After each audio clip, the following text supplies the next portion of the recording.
బట్టిప్రోలులో ఘనంగా రెవెన్యూ దినోత్సవం. మండల కేంద్రమైన బట్టిప్రోలులోని రెవెన్యూ కార్యాలయం ఆవరణలో తహసీల్దార్ మేకా శ్రీనివాసరావు అధ్యక్షతన రెవెన్యూ దినోత్సవం 2025 అత్యంత ఘనంగా నిర్వహించారు. తహసీల్దార్ మాట్లాడుతూ ప్రభుత్వానికి, ప్రజలకు రెవెన్యూ డిపార్ట్మెంట్ అనుసంధానంగా ఉండాలని, ప్రజల సమస్యలు ఎప్పటికప్పుడు పరిష్కరించాలని తెలిపారు. సభలో junior assistant N Srinivasarao, VRO PV Sivaramakrishna, surveyor G Swapna, VRA N వెంకటేశ్వరరావులను సత్కరించారు. ఈ అధ్యక్షత వహించడానికి తహసీల్దార్ గారు శ్రీనివాసరావు గారిని అధ్యక్షత వహించవలసిందిగా కోరుతున్నాను.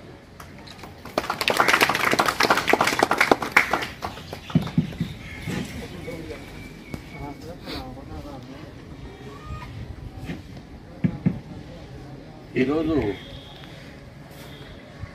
రెవెన్యూ డే సందర్భంగా ఇక్కడ గ్యాదర్ అయినటువంటి మన ఆఫీస్ సిబ్బంది, తర్వాత village revenue officers, village surveyors, village revenue assistants అందరికీ కూడా రెవెన్యూ డే శుభాకాంక్షలు తెలియజేస్తూ ఉన్నాను. తర్వాత ఇప్పుడు ఈ కార్యక్రమం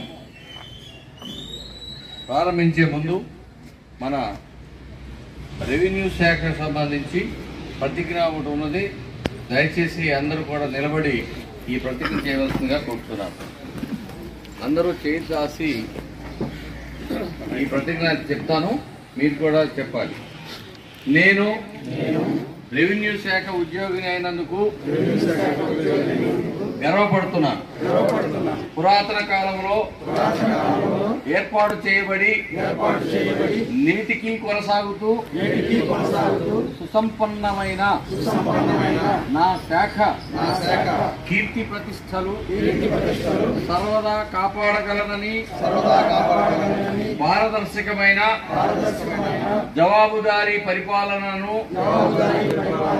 అందించడంలో తోడ్పడగలనని నా విధులను, బాధ్యతలను గ్రామస్థాయి రెవెన్యూ వ్యవస్థ పునరుద్ధరణలో భాగంగా గ్రామ సేవకుల హోదాని గ్రామ రెవెన్యూ సహాయకులు, విలేజ్ రెవెన్యూ అసిస్టెంట్స్గా మార్చారు. అలాగే ఎంఆర్ఓ అనే పేరు రాష్ట్రం దాటితే ఎవరు గుర్తించలేకపోతున్నారని గమనించి మిగిలిన రాష్ట్రాల్లో ఉన్నటువంటి విధంగా తహసీల్దార్ అంటే, తహసీల్ అంటే ఏంటి? శిస్తుని కలెక్ట్ చేసే వాళ్ళనే తహసీల్దార్స్ అనేటువంటిది ఉన్నది పూర్వం నుంచి. ఇక అదే పదాన్ని మిగతా రాష్ట్రాల్లో కూడా ఉంది కాబట్టి దాన్నే కొనసాగిస్తూ ఉన్నారు ప్రజెంట్. తర్వాత గ్రామ సచివాలయ వ్యవస్థ 2019లో ప్రభుత్వం ప్రవేశపెట్టింది. ఈ వ్యవస్థలో విలేజ్ రెవెన్యూ ఆఫీసర్లు, విఆర్ఓస్, విలేజ్ సర్వేయర్లు జీతం ఎంపీడీఓ కార్యాలయం వద్ద తీసుకుంటూ కర్తవ్యాలు మాత్రం తహసీల్దార్ ఆఫీసులో నిర్వర్తించాల్సి రావడం వల్ల వారు రెండు విభాగాలకి మధ్య చిక్కుల్లో పడిపోయారు. దీనివల్ల రెవెన్యూ నియంత్రించే తహసీల్దారు మరియు సచివాలయ వ్యవస్థ నిర్వహించే ఎంపీడీఓ అధికారుల మధ్య అవగాహన లోపం ఏర్పడింది. ఈ పరస్పర విభేదాల కారణంగా విఆర్ఓలు మరియు విలేజ్ సర్వేల పరిస్థితి అడ్డచెక్కలో పోకలు అన్నట్లు అయిపోయింది. ఈ విధంగా ఇప్పుడు ఈ యొక్క రెవెన్యూ ప్రస్థానం జరుగుతూ వచ్చింది. మనం ఇవాళ డైలీ లైఫ్లో మన రోజువారీ దైనందిన కార్యక్రమాల్లో చాలా అవసరమై ఉన్నది. అనేక సేవలు ఇస్తూ వస్తున్నాం. వెబ్ల్యాండ్లో అడంగళ్ళని, 1B అని, పాస్ పుస్తకాలని ఇస్తున్నాం. మీ సేవలో కుల ధృవీకరణ పత్రాలు, ఆదాయ ధృవీకరణ పత్రాలు, ఇంకా అలాంటివి 72 సర్వీసులు మీ సేవ ద్వారా మనం ఇస్తూ ఉన్నాం. ఏపీ సేవలో కూడా సర్వీసులు ఇస్తున్నాం. మీ భూమి అనేటువంటి పోర్టల్ ఏర్పాటు చేశారు ప్రజలకి. ఇవాళ ఇంట్లో ఉండి 1B కానీ, అడంగల్ కానీ, FMB పటం కానీ చూసుకునేటువంటి సౌలభ్యాన్ని ప్రభుత్వం ఏర్పాటు చేసింది. తర్వాత రీసర్వే ఒకటి పెట్టేసి ప్రతి గ్రామంలో ప్రతి రైతుకి కూడా ఆ యొక్క భూమి యొక్క వ్యత్యాసాలు ఏమైనా ఉంటే వాటిని సర్దుబాటు చేసే విధంగా రీసర్వే నిర్వహించి వాళ్ళ యొక్క రైతుల మధ్య ఉన్నటువంటి తగాదాలు కానీ, వాళ్ళ యొక్క సమస్యలు కానీ తీర్చడానికి రీసర్వే ప్రోగ్రాం కండక్ట్ చేస్తూ దాన్ని తీసుకుని ముందుకు వెళ్తూ ఉన్నాం. ప్రజెంట్ ఆ స్థితిలో ఉన్నాం. ఒక్కొక్క విలేజ్ కొంత టైం తీసుకుని దాన్ని కంప్లీట్ చేసి మళ్ళీ అది అయిపోయినాక రెండో విలేజ్కి మనం రీసర్వే కొనసాగిస్తూ వెళ్తూ ఉన్నాం. మరి ఆ విధంగా మరి మండలంలో ఉన్నటువంటి ఇతర శాఖలు అయిన వ్యవసాయ శాఖ, పంచాయతీరాజ్ శాఖ, పోలీస్ శాఖ, నీటిపారుదల శాఖల వారితో సమన్వయపరుచుకుని ప్రజల యొక్క సేవలు మనం చేస్తూ ఉన్నాం.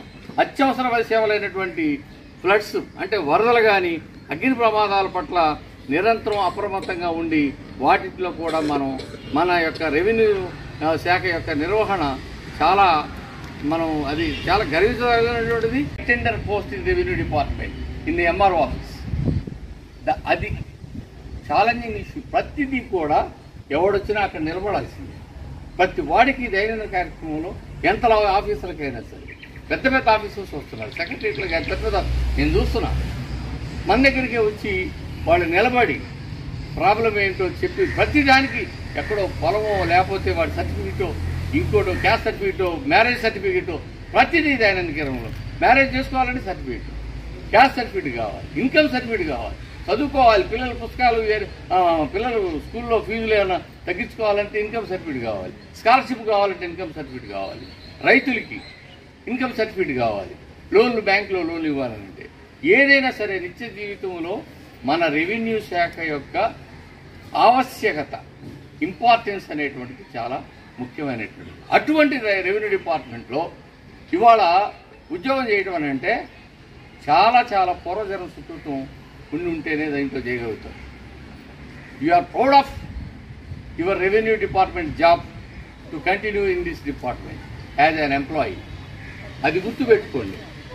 ఆ విధంగా మీరు గట్టిగా రెవెన్యూ శాఖకి మంచి పేరు ప్రఖ్యాతలు తీసుకొచ్చి, ఎందుకనంటే ఏ డిపార్ట్మెంట్లోనూ లేవు. జ్యుడిషియల్ పవర్స్ అనేటువంటిది ఎంఆర్ఓ గారికి అప్పగించడం జరిగింది. సెల్యూట్ కొట్టి ఉంచుకోవచ్చు. ఏదైనా సరే గ్రామంలో శాంతి భద్రతలు కాపాడాలంటే 144 సెక్షన్ ఇంప్లిమెంట్ చేయాల్సినటువంటిది ఒక్క గ్రామ రెవెన్యూ అధికారికే ఉన్నది, మండల రెవెన్యూ అధికారికే ఉంది. ఎంఆర్ఓ గారు 144 సెక్షన్ ఇంప్లిమెంట్ చేయమనంటే ఏ నలుగురు కూడా ఒక చోట కూర్చుని ఏమి గడబిడ చేయడానికి వీలేదని చెప్పి ఆర్డర్స్ పాస్ చేసి దాన్ని లా అండ్ ఆర్డర్ మెయింటైన్ చేసే అధికారం రెవెన్యూ శాఖ ఇచ్చారంటే that is the importance of the revenue department.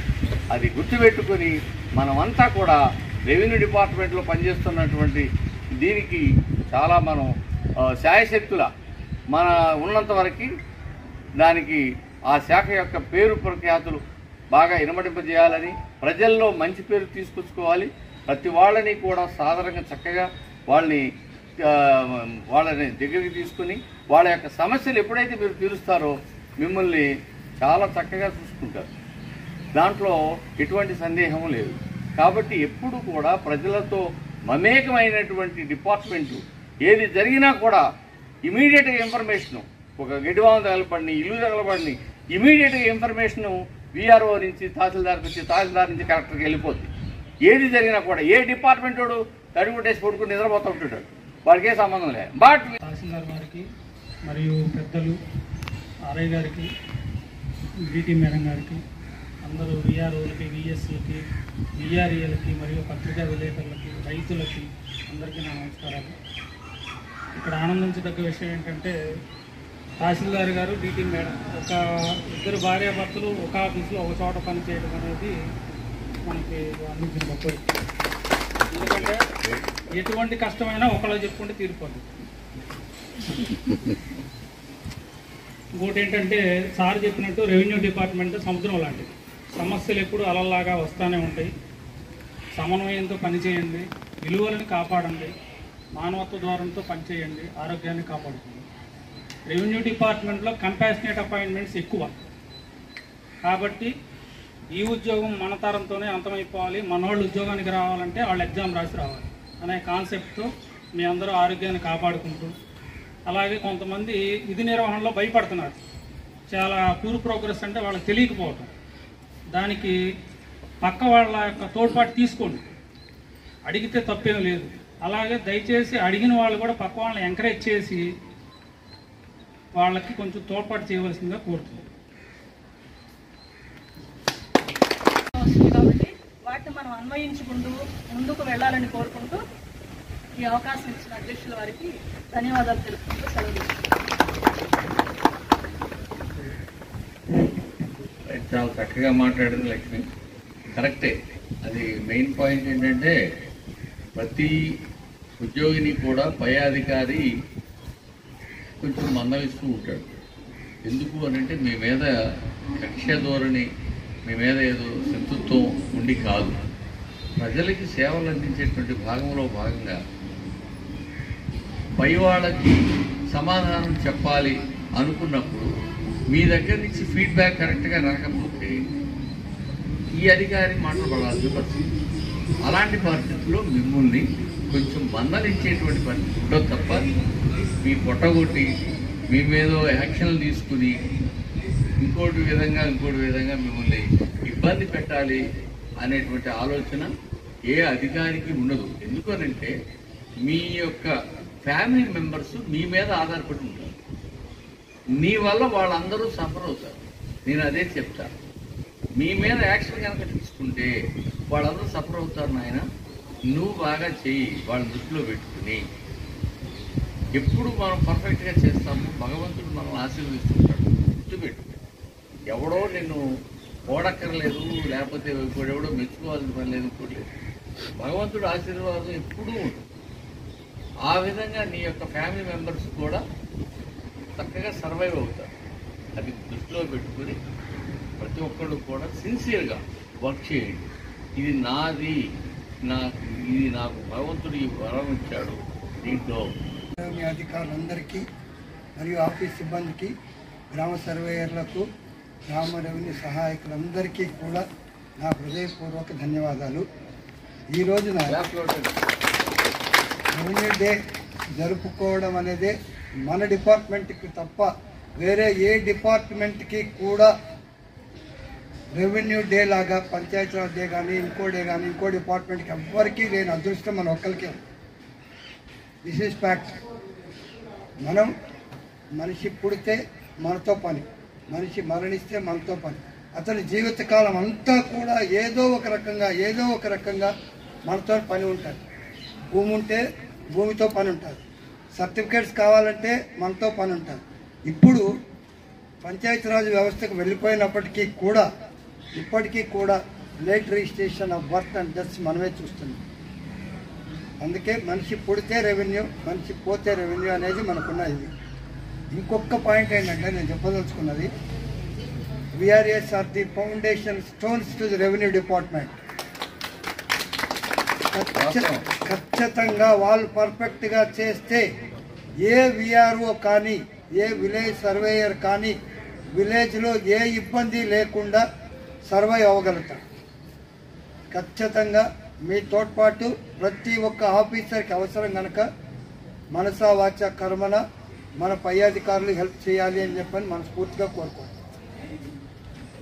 మీ ఊరు వచ్చేది పొరుగురు నుంచి వచ్చే ఆఫీసర్ ఎవరైనా సరే, ఆ ఆఫీసర్ ఖచ్చితంగా మీరు హెల్ప్ చేస్తే సక్సెస్ఫుల్గా ఆ ఊరిలో ప్రతి పని క్లియర్ అవుతుంది.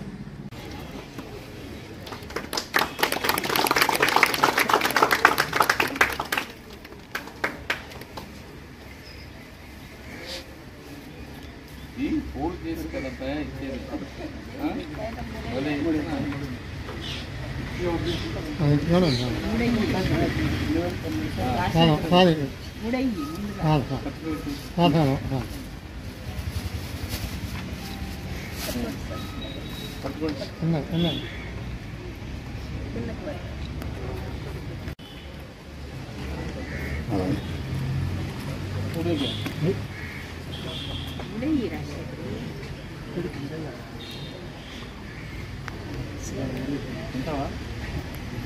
నేను ఊడేసేది